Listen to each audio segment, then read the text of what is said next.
Halo dulur, selamat datang di Media United, channel fans MU paling netral. Menang dipuji, kalah dibully.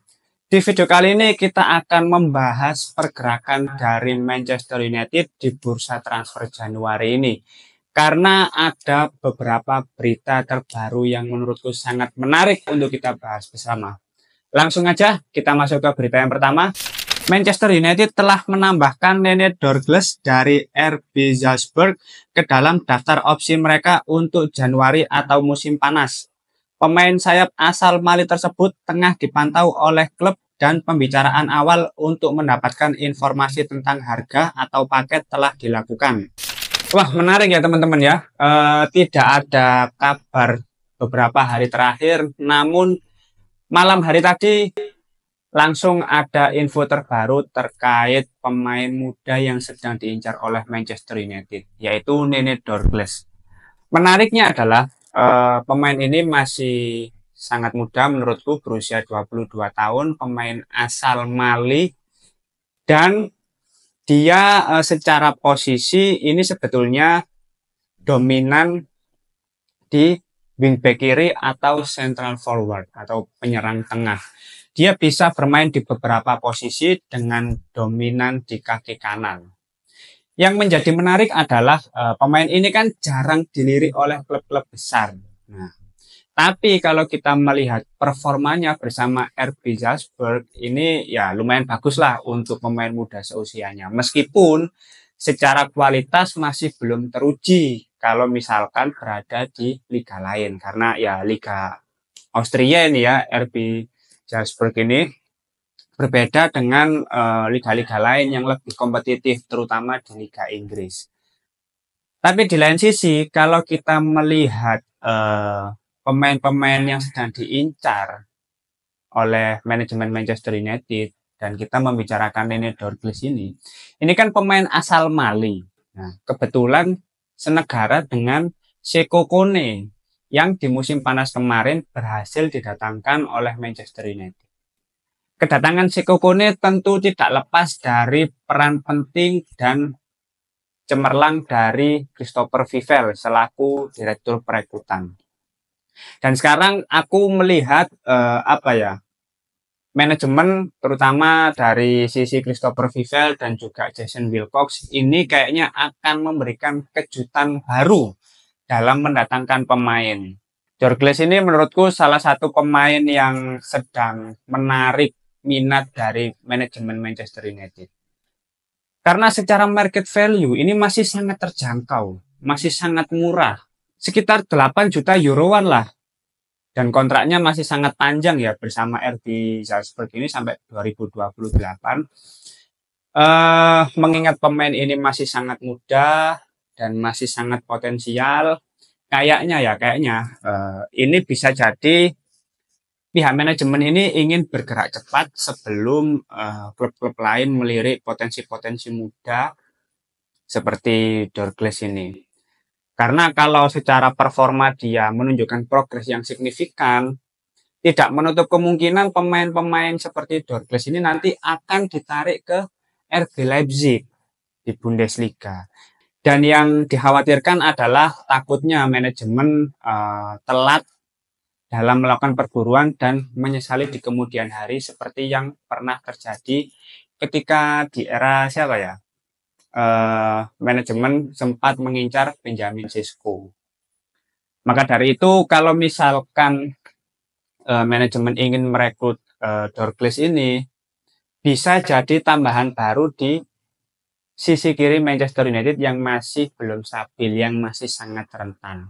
Tapi tentu ini akan menjadi opsi yang menarik ya, karena mau bagaimanapun kalau kita bicara soal kualitas, tentu di klub sekarang sudah terlihat cukup bagus. Tapi kembali lagi, kompetisi di Liga Inggris tentu akan berbeda. Dan jangan sampai pembelian pemain-pemain muda yang secara performa lagi bagus di klub saat ini nanti akan menurun ketika berada di Manchester United. Ya, kasus terbesarnya yaitu contoh dari Anthony. Nah, jangan sampai seperti itu. Maka dari itu perlunya mempertimbangkan dengan sangat matang dalam mendatangkan pemain. Oke lah, ini pemain-pemain muda, calon bibit-bibit unggul Douglas ini. Tapi apakah bisa menjamin kesuksesan ketika berada di Manchester United? Ya, kita tidak ada yang tahu. Tapi berdasarkan performanya saat ini, ya lumayan menjanjikan karena dia bisa bermain di beberapa posisi. Yang mana kebutuhan tersebut sangat diinginkan oleh Ruben Amorim. Karena Ruben Amorim juga menuntut beberapa pemain ini siap ketika ditempatkan di posisi yang berbeda-beda. Seperti itu. Karena kebutuhannya lebih fleksibel, otomatis ini akan lebih mempermudah Ruben Amorim dalam menerapkan taktiknya, dalam menerapkan strateginya di setiap pertandingan. Menarik ini, Douglas ini. Kalau kita melihat berdasarkan statistik di musim ini saja dia sudah memberikan kontribusi 4 gol dan 2 assist di Liga Austria. Tapi ya ini masih belum cukup untuk menjawab apakah Douglas ini layak didatangkan ke Manchester United atau enggak. Tapi kalau untuk opsi jangka panjang bisa jadi pertimbangan yang bagus. Tapi kalau langsung dimasukkan ke tim senior di musim panas mendatang atau dibeli di bulan Januari untuk kedalaman squad, waduh, cukup beresiko sebetulnya ya kalau pemain-pemain muda ini. Tapi ya menarik. Ini opsi pembelian yang menarik menurutku. Sudah harganya masih terjangkau, pemain ini sangat potensial dan secara kualitas tentu masih bisa dikembangkan lagi. Oke, kita masuk ke berita berikutnya. Napoli tertarik untuk merekrut Alejandro Garnacho bulan ini dengan Manchester United bersedia berpisah jika biaya antara 50 juta atau 60 juta pound sterling dapat disetujui. Begini ya, kalau kita bicara soal Alejandro Garnacho, sebetulnya tidak menjadi masalah apakah Manchester United akan melepas pemain muda ini atau enggak. Tapi yang menjadi masalah ini lebih ke kesepakatan harga yang diminta oleh Manchester United. Apakah pihak Napoli mampu memenuhi tuntutan dari Manchester United? Kayaknya agak sulit. Karena pihak Napoli sebetulnya sudah menawar di angka 35 juta pound sterling. Yang mana harga tersebut masih jauh dari tuntutan Manchester United. Ya 35 ya memang gimana ya? Napoli ini kan menginginkan Alejandro Garnacho sebagai pengganti dari Kvaratskhelia yang akan dijual di bursa transfer sekarang. Memang secara kualitas cukup mentereng Kvaratskhelia ini. Tapi kalau mencari pengganti Kvaratskhelia dengan Alejandro Garnacho dengan harga 35 juta dan dia mendapatkan 80 juta pound sterling, waduh ya nggak bisa begitu bisnis ini dulur, nggak begitu cara mainnya. Garnacho ini memang sangat potensial ya, tapi kalau harganya 35 juta ya kebangetan lah, apalagi ini usianya masih di bawah 20 tahun gitu loh, ya, masih 19 kalau nggak 19 apa 20 gitu loh, lupa gue. Maka dari itu menurutku 50 juta masih sangat realistis untuk Garnacho. Apalagi kalau misalkan di beberapa pertandingan ke depan ini Alejandro tampil bagus. Tidak menutup kemungkinan harganya bisa naik lagi karena itu bisa jadi modal yang bagus bagi Manchester United untuk tetap mempertahankan harga yang diminta untuk Napoli gitu loh. Dan harusnya penjualan dari Alejandro Garnacho ini bisa digunakan bagi Manchester United untuk mendatangkan pemain-pemain baru yang lebih bagus gitu. Karena mau bagaimanapun ya sisi kiri Manchester United ini masih belum stabil ya. Masih ada waktu untuk mempertimbangkan dan menegosiasikan harga kesepakatan antara Alejandro Garnacho dengan pihak Napoli dan juga Manchester United. Kalau 35 terlalu kecil menurutku, masih bisa dinego lagi. Mentok kalau bisa dapat 50 juta, wah keren. Manajemen ini keren, bisa menjual pemain dengan harga tinggi. Karena kapan terakhir kali Manchester United bisa menjual pemain dengan harga 50 juta? Sudah lama sekali. Bahkan kapan? Aku lupa, Cuk. Kemarin Scott McTominay aja produk asli akademi laku 30 juta.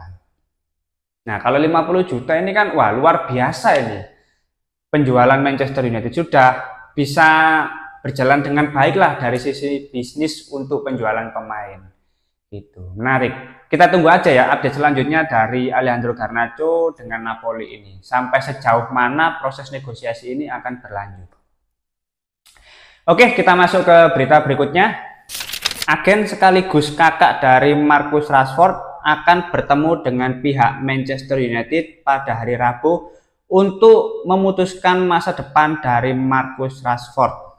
Menarik ini ya, proses negosiasi dan pertemuan dari agen Marcus Rashford, yaitu kakaknya, dengan klub-klub lain di Eropa ini sudah sudah berjalan lancar lah. Tinggal bagaimana nanti agennya akan mengkomunikasikan dengan pihak Manchester United untuk menentukan klub mana yang akan dituju oleh Marcus Rashford.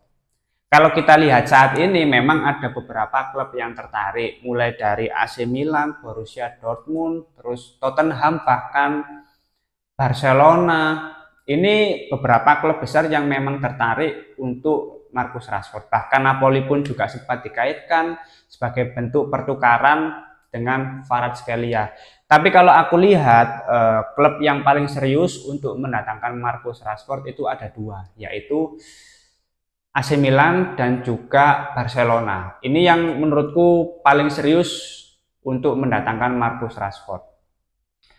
Tapi yang menjadi pertanyaan lain adalah di berita terbaru yang aku dengar, AC Milan ini kan terkendala peraturan dari Brexit. Jadi kalau dia ingin mendatangkan pemain baru dari Inggris itu kuotanya hanya satu pemain di bursa transfer Januari. Dan kabarnya AC Milan juga tertarik untuk mendatangkan Kyle Walker. Nah, ini kita masih belum bisa memastikan ya keputusan finalnya seperti apa. Apakah AC Milan ini benar-benar akan mendatangkan Marcus Rashford atau justru batal dan lebih memilih untuk mendatangkan Kyle Walker. Menarik ini.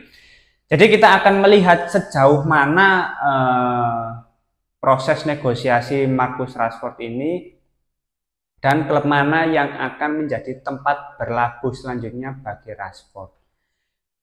Karena memang tidak mudah melepas pemain yang sudah berusia 27 tahun dengan gaji yang sangat besar menurutku. Memang tidak mudah, tapi tentu pihak manajemen juga bekerja sangat keras untuk bisa melepas Marcus Rashford. Karena mau bagaimanapun kalau Rashford ini bisa dilepas, otomatis ya manajemen akan mendapatkan keuntungan penuh dari penjualan pemain akademinya dan bisa mengurangi beban gaji bagi pihak manajemen gitu. Tapi kita tentu harus lebih bersabar lagi ya, karena proses negosiasi seperti ini tentu tidak mudah ya. Jadi kita tunggu saja selama proses di bursa transfer Januari ini masih dibuka. Tentu semua kemungkinan pasti akan ada. Tinggal bagaimana pihak manajemen ini bisa lebih bersabar lagi, bisa lebih cermat lagi dan lebih efisien lagi dalam memutuskan untuk menjual beberapa pemain yang memang harus dijual. Oke, kita masuk ke berita yang terakhir. Juventus dan Tottenham sama-sama telah melakukan kontak lagi dengan PSG untuk Randal Kolo Muani. Sedangkan Manchester United sudah menghubungi dari minggu lalu dan tetap mendapatkan informasi tentang perkembangannya.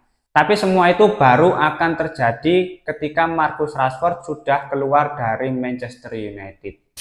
Ini memang cukup lambat ya untuk proses dalam mendatangkan pemain. Pasalnya ya Manchester United masih kesulitan dari sisi finansial dan perlu menjual pemain terlebih dahulu. Jadi siapapun yang akan didatangkan menurutku ini masih belum menjadi prioritas bagi Manchester United, karena kalau Manchester United bisa menjual pemain dengan harga yang cukup mahal, otomatis pendapatannya kan lebih banyak. Tentu kalau dana yang dikumpulkan lebih banyak, opsi untuk membeli pemain itu juga akan menjadi lebih banyak gitu loh. Dan tidak menutup kemungkinan ya kalau misalkan Marcus Rashford, Alejandro Garnacho, terus Casemiro, Christian Eriksen, Victor Lindelof yang kabarnya juga diri oleh Fenerbahce ini mampu terjual semua. Randal Kolomuani nggak jadi dibeli itu nggak masalah. Justru Victor Osimhen yang akan didatangkan ke Manchester United. Kita semua masih belum bisa memastikan, tapi ya itu tadi, yang terpenting adalah menjual pemain terlebih dahulu. Gitu. Jadi kita harus tetap bersabar saja teman-teman. Siapapun yang dibeli, selama Manchester United bisa menjual pemain dengan harga yang mahal, wah itu akan jauh lebih bagus. Karena opsi untuk mendatangkan pemain akan lebih banyak. Dengan kualitas yang lebih matang, dengan kualitas yang lebih bagus dibanding Randal Kolomuani. Oke, mungkin itu dulu beberapa berita terbaru dari Manchester United. Kalau teman-teman ada opini lain, langsung tulis saja di kolom komentar, kita diskusi santai seperti biasa. Terima kasih sudah menonton video ini, jangan lupa like, komen, dan subscribe. Salam.